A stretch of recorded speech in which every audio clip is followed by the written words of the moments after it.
വീട്ടിലേക്ക് പുതിയതായി വാങ്ങിയ ഗ്രോസറി സാധനങ്ങളിൽ ഒരു ഡോവ് സോപ്പും പിയേഴ്സ് സോപ്പും ഉണ്ടായിരുന്നു.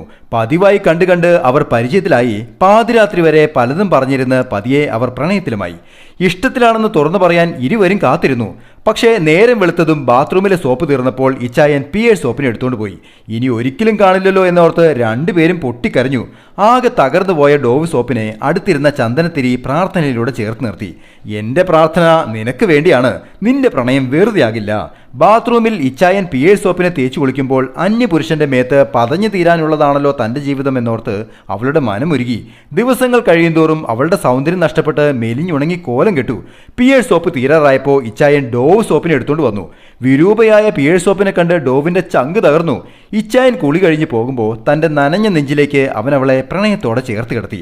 ദിവസങ്ങൾ കഴിയുന്തോറും ഡോവ് സോപ്പും തേഞ്ഞു തീർന്നുകൊണ്ടിരുന്നു. അവശരായ ആ രണ്ടുപേരും അപ്പോഴും തീവ്ര പ്രണയത്തിലായിരുന്നു.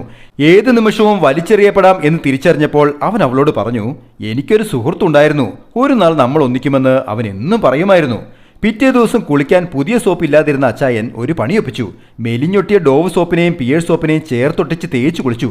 ജീവിത സായാഹ്നത്തിൽ ആ കമിതാക്കൾ അങ്ങനെ എന്നേക്കുമായി ഒന്നായി.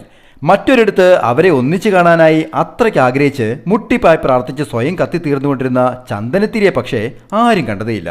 Happy drawing, Saneesh Divakaran.